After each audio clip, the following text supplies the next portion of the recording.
പ്രിയ സഹോദരങ്ങളെ, ഞാൻ ഈ ലോകത്തിലേക്ക് ഏറ്റവും കഴിവില്ലാത്ത ഒരു വ്യക്തിയാണ്. എങ്കിലും സത്യങ്ങൾ തുറന്നു പറയുന്നതിന് എനിക്കൊരു പ്രയാസവുമില്ല. ലോകത്തിൻ്റെ ഏതറ്റത്തുനിന്ന് ആര് വന്നാലും ഇസ്രായേലിനെ നശിപ്പിക്കാനൊക്കത്തില്ല. അവർക്ക് പ്രയാസങ്ങളുണ്ടാവും, അവർക്ക് ഒരുപാട് ബുദ്ധിമുട്ടുകളുണ്ടാവും, അനേകം പേർ മരിച്ചെന്നിരിക്കും. എന്നാലും യഹൂദനെ ലോകത്തു നിന്ന് തുടച്ചു നീക്കാൻ ലോകത്തിൻ്റെ ഏതറ്റത്തുനിന്ന് ആര് വന്നാലും അവർ തന്നെ നശിക്കും ലാസ്റ്റിൽ. അല്ലാതെ യഹൂദനില്ലാതെ പോകത്തില്ല. കാരണം ലോകത്തെ സൃഷ്ടിച്ചത് യേശു ക്രിസ്തുവാണ്. ആ ക്രിസ്തുവിൻ്റെ സ്വന്തം ജനമാണ് യഹൂദന്മാർ. അത് ഞാൻ ഈ പറഞ്ഞതിനെ ആർക്കെങ്കിലും ചോദ്യം ചെയ്യാമെങ്കിൽ ചോദ്യം ചെയ്യും. എന്നാൽ ഞാനൊരു കാര്യം ചോദിക്കട്ടെ, ലോകത്തിൽ അനേകം ജാതി മതസ്ഥരുണ്ട്. അവരുടെ ഏത് മതഗ്രന്ഥത്തിൽ ഭൂമിയുടെ ഉത്ഭവത്തെക്കുറിച്ചും ഭൂമിയിൽ മനുഷ്യനങ്ങനെ ഉണ്ടായി, അവിടെ എന്തൊക്കെ ഓരോ കാലത്ത് സംഭവിച്ചു, ഇപ്പോഴെന്ത് നടന്നുകൊണ്ടിരിക്കുന്നു, ഇനി എന്ത് നടക്കാൻ പോകുന്നു എന്ന് ഏതെങ്കിലും ഒരു മതത്തിൻ്റെ ഗ്രന്ഥത്തിൽ എഴുതിയിട്ടുണ്ടോ? എന്നാൽ വിശുദ്ധ ബൈബിളിലെല്ലാം എഴുതിയിട്ടുണ്ട്. അതാണിപ്പോൾ നടക്കുന്നത്. എന്നാൽ അതൊക്കെ പൊക്കോട്ടെ. എന്നാൽ ചില സത്യാവസ്ഥ ഞാൻ തുറന്നു പറയാം. എന്നെ ആര് കൊല്ലാൻ വന്നാലും ഞാൻ അവിടെ നിന്ന് തരാം. പക്ഷെങ്കിൽ നിങ്ങളതിൻ്റെ അനുഭവിക്കുകയും ചെയ്യും. ഹാമാസ് ഇസ്രായേലിനെ കയറിച്ചൊറിഞ്ഞു. ഇസ്രായേലിൻ്റെ അവരുടെ പെരുന്നാൾ ദിവസം അവർ കയറി 10,200 പേരെ കൊന്നു, 10,200 പേരെ പിടിച്ച് തടവിലാക്കിക്കൊണ്ട് പോയി. അപ്പോൾ ഇസ്രായേൽ നോക്കിയിരിക്കത്തില്ല, അവർ യുദ്ധം തുടങ്ങി. അന്ന് തൊട്ട് ഖത്തർ രമ്യതപ്പെടുത്താൻ അങ്ങോട്ടും ഇങ്ങോട്ടും യുദ്ധം അവസാനിപ്പിക്കാൻ മീഡിയേറ്ററായിട്ട് നിൽക്കുക. എവിടെ? ഈ ഹാമാസിൻ്റെ തലവന്മാരെ കൊണ്ട് ഖത്തറിൻ്റെ സുരക്ഷാ കേന്ദ്രത്തിൽ ഇരുത്തി പരിപാലിച്ചുകൊണ്ട് ഇസ്രായേലിനുമായിട്ട് രമ്യതപ്പെടുത്താനുള്ള ചർച്ച നടത്തുക. എന്തുവാ അവൻ്റെ ഉദ്ദേശം? എന്തുവായിരുന്നു? ഇപ്പം മനസ്സിലായോ? എന്നിട്ട് അവൻ ഇവരെ രക്ഷിക്കാൻ, ഈ ഖത്തറിന് ഈ ഹാമാസിൻ്റെ തലവന്മാരെ രക്ഷിക്കാൻ സാധിച്ചോ? ഇല്ല. വ്യാമോഹങ്ങൾ, അഹങ്കാരങ്ങൾ, പണത്തിൻ്റെ, അതുകൊണ്ട് ഇത് സംഭവിച്ചു. ഇനിയിപ്പോൾ എന്ത് സംഭവിച്ചു? ഹാമാസ് ഖത്തറിനെ സംരക്ഷിക്കുമോ? ഇല്ല. വേറെ ഏതെങ്കിലും രാജ്യം വരുമോ? ഇല്ല. നീ തന്നെ അനുഭവിക്കുകയുള്ളൂ. നിൻ്റെ ഏറ്റവും വലിയ വരുമാന മാർഗമായ ഗ്യാസ്, നാച്ചുറൽ ഗ്യാസ് പ്ലാന്റ് ഇനി 5 വർഷം കൊണ്ട് നീ ശരിയാക്കിയെടുക്കും അല്ലേ? അത് നടക്കുമോ? അത് ശരിയാക്കേണ്ട സമയം കിട്ടത്തില്ല.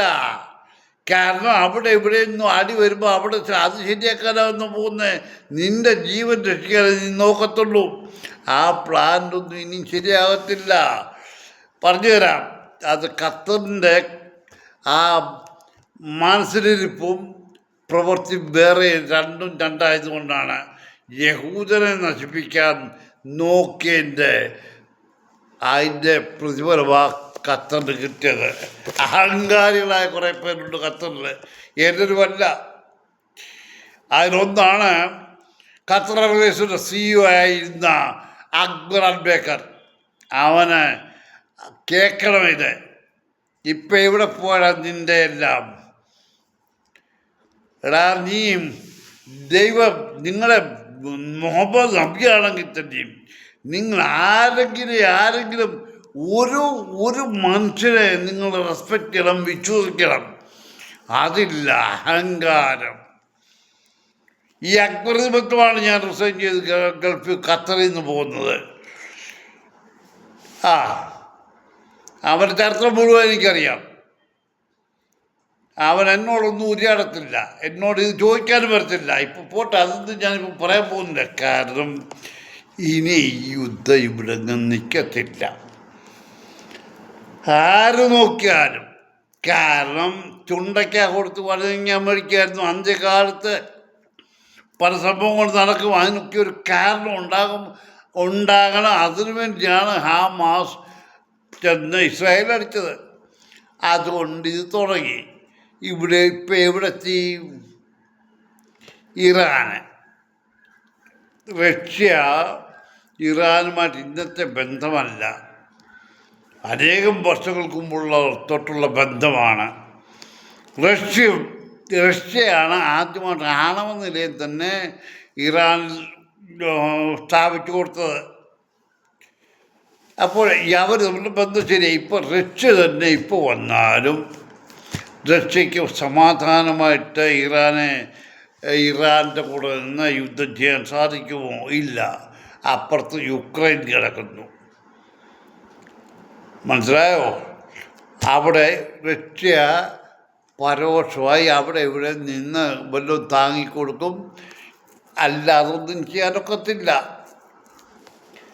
ഞാൻ റഷ്യയിൽ പോയിട്ടുള്ള, റഷ്യയെന്ന് പറഞ്ഞാൽ നല്ല നല്ല കാര്യങ്ങൾ, ടെക്നീഷ്യൻസ്, അവരെ ഒരു മനുഷ്യൻ ഒരു ഷിപ്പിൽ ജോലി ചെയ്താൽ ആ ഷിപ്പിലെ ഏത് കാര്യത്തിലാണ് അവൻ ജോലി ചെയ്യുന്നതെന്ന് വെച്ചാൽ ആ ജോലി തന്നെയായിരിക്കും അവന് ആ സർവീസിലുള്ളത്രവും കാര്യം ചെയ്യുന്നത്. അതുകൊണ്ട് അവൻ പെർഫെക്റ്റാണ് റഷ്യയുടെ കാര്യത്തിൽ. എന്നാൽ റഷ്യ ഇപ്പം അങ്ങോട്ട് ഇറാനിലോട്ട് കുറച്ച് എന്തെങ്കിലും കൊടുത്താൽ ഉടനെ അത് ഓപ്പറേറ്റ് ചെയ്യാൻ റഷ്യയുടെ ആൾക്കാരെ ഉണ്ടായോ? നിസ്സാര കാര്യം പറയാം. നമ്മുടെ ഇന്ത്യ റഷ്യയിൽ നിന്ന് 69 മുമ്പ് തൊട്ട് ഷിപ്പുകൾ വാങ്ങുന്നുണ്ട്. അന്നൊക്കെ റഷ്യയിൽ നിന്ന് ഈ ഷിപ്പിൽ തന്നെ ആൾക്കാർ കൂടെ വരുമായിരുന്നു, അതിൻ്റെ എല്ലാ കാര്യങ്ങളും പഠിപ്പിക്കാനായിട്ട്. പറഞ്ഞോ? എന്നാൽ പോട്ടെ, ഇനിയും ഇതൊന്നും നടക്കത്തില്ല. ലോകം അരക്ഷിതാവസ്ഥയിലേക്ക് പോയിക്കൊണ്ടിരിക്കുക.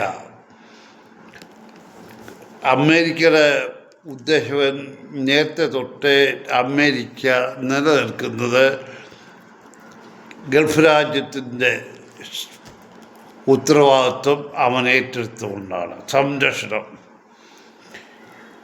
പക്ഷെങ്കിൽ അതിൻ്റെ പല കളികളും ഇസ്രായേലിൻ്റെ അടുത്ത് തന്നെ കളിച്ചു അമേരിക്ക. അതൊക്കെ ഇപ്പം ഓരോന്ന് എല്ലാവരും അനുഭവിക്കും. എന്നാലും മക്കളെ, അമേരിക്ക പോലും ലാസ്റ്റ് മൊമെൻറ്റിൽ ഇസ്രായേലിനോട് കൂടെ നിൽക്കാൻ കാണത്തില്ല. കാരണം അവന് കഴിയത്തില്ല, അവന് ശക്തിയില്ലാതെ പോവും. എന്നാൽ ഇസ്രായേൽ നശിക്കുമോ? ഇല്ല.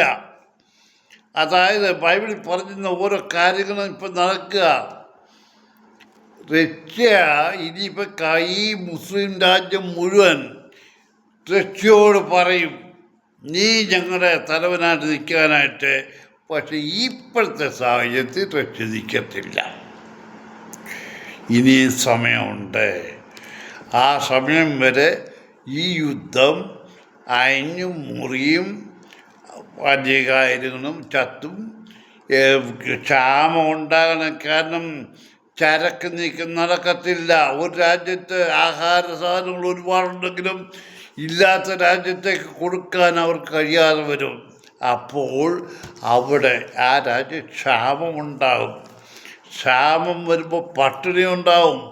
പട്ടിണി മൂലം ആൾക്കാർ മരിക്കും. മരിച്ച ശരീരം എടുത്ത് മാറ്റാനായിട്ട് ആൾക്കാരില്ലാതെ വരും.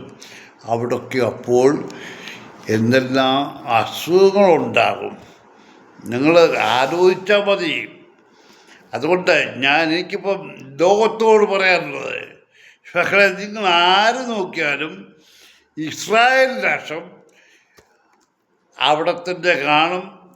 ആൾക്കാർ മരിക്കും, അത് ഇല്ലെന്ന് ഞാൻ പറയത്തില്ല, ആൾക്കാർ മരിക്കും. പക്ഷേ എങ്കിൽ അന്ത്യത്തിൽ ഇസ്രായേലിനോട് ശത്രുതയും പുലർത്തി ചെല്ലുന്ന രാജ്യങ്ങളെല്ലാം എന്തനുഭവിക്കുമെന്നുള്ളൂ ബൈബിളിൽ എഴുതിയിട്ടുണ്ട്. അവിടെ ആരാ ലാസ്റ്റ് വരുന്നത് നിങ്ങൾക്കറിയാമെങ്കിൽ യേശു പല സമയത്തും തൻ്റെ ജനങ്ങൾക്ക് വേണ്ടി യുദ്ധം ചെയ്തിട്ടുണ്ട്. അത് ഈ എൻ്റെ സ്വന്തം ജനമായ ഇസ്രായേലിനെ ഞാൻ കളയത്തില്ല പറഞ്ഞിട്ടുണ്ട്. നിങ്ങൾ എത്ര ദൂരത്ത് പോയാലും ഇതൊക്കെ അവരുടെ ചെയ്തത് കൊണ്ടാണ് ഇസ്രായേൽ ജനം നാനാ രാജ്യങ്ങളിൽ പോണ്ടി വന്ന്. എങ്കിലും ദൈവം പറഞ്ഞു, നിങ്ങൾ എവിടെയാണെങ്കിലും നിങ്ങളെ ഞാൻ ഇവിടെ കൊണ്ടുവരും തിരിച്ച് ഇസ്രായേലിൽ. അവരവിടെ ജീവിക്കും. ദൈവത്തിൻ്റെ ജനമാണ്, അല്ലാതെ ഒരുത്തൻ്റെ അല്ല. ദൈവമാണ് ലോകത്തെ സൃഷ്ടിച്ചത്. അല്ലെന്ന് ഏതെങ്കിലും വരണമെന്ന് പറയാമെങ്കിൽ പറ. ദൈവം ലോകത്തെ സൃഷ്ടിച്ചു, മനുഷ്യരെ സൃഷ്ടിച്ചു. എന്നാൽ ഇതിൻ്റെ ഇടയ്ക്കുള്ള ചില കാര്യങ്ങൾ ഞാൻ പറഞ്ഞു. ആദാമിൻ്റെ ഹവ്വായുടെയും ഇടയ്ക്ക് ദൈവം മനുഷ്യനെ സൃഷ്ടിച്ച് കഴിഞ്ഞ് വിശ്രമിച്ചു. പക്ഷെങ്കിൽ പിന്നത്തെ അധ്യായത്തിൽ പറയുന്നത് മനുഷ്യൻ ഏകനായിരിക്കുന്ന ആദ്യത്തെ അധ്യായത്തിൽ പറയുന്നത് ആണും പെണ്ണുമായി സൃഷ്ടിച്ചു എന്നാണ്.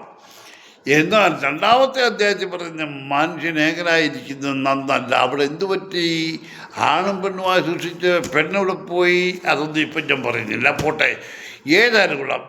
ലോകത്തോട് ഞാൻ പറയുക, ആരായാലും നിങ്ങൾ ആര് വേണം, എന്തോ മിസൈലോ അണുബോംബോ ഇട്ട് പൊട്ടിച്ച ഇസ്രായേലിനെ നശിപ്പിക്ക്, അവിടെ അത് പൊട്ടത്തില്ല. ഇസ്രായേൽ രാജ്യം എന്നും അവിടെ കാണും. അനേകരും മരിച്ചെന്നിരിക്കും, പക്ഷെങ്കിൽ അന്തിമ വിജയം ഇസ്രായേലിനായിരിക്കും. എൻ്റെ സ്വന്തമായ ഇസ്രായേൽ ജനമെന്നാണ് പറയുന്ന ദൈവം. തൻ്റെ സ്വന്തമായ ജനം. മറ്റുള്ളവരെ ജാതികളെന്നാണ് പറഞ്ഞേക്കുന്നത്. അതാ ബൈബിളിൽ പറഞ്ഞേക്കുന്നത്. എൻ്റെ ആലയം സകല ജാതികൾക്കുള്ള പ്രാർത്ഥനാലയമെന്ന്. അതായത് മർക്കോസ് 11:17. പിന്നത്തെ മത്തായിൽ പറയുന്നത് എൻ്റെ ആലയം പ്രാർത്ഥനാലയം എന്ന് വിളിക്കും എന്ന്. എന്നാൽ ഞാൻ പറഞ്ഞത് ദൈവത്തിൻ്റെ ആലയം വരും. ദൈവത്തിൻ്റെ ജനം, ഇസ്രായേൽ ജനം, യഹൂദന്മാർ, അവർക്കെന്ത് എത്ര പേർ പോയാലും അവൻ്റെ രക്ഷയ്ക്കായിട്ട് അന്ത്യസമയത്ത് ദൈവം വരും. നിങ്ങൾ നോക്കിയിരിക്കുകയും നിങ്ങൾ ഏത് ലോകത്തിൻ്റെ ഏത് വലിയ മിസൈലും വെച്ചുകൊണ്ടിരുന്നാലും ആ മിസൈലൊന്നും പൊട്ടാതെ വരും. ഞാൻ ഇന്നലെ പറഞ്ഞു, ഇറാൻ്റെ കയ്യിൽ ഒരുപാട് മിസൈലുണ്ട്.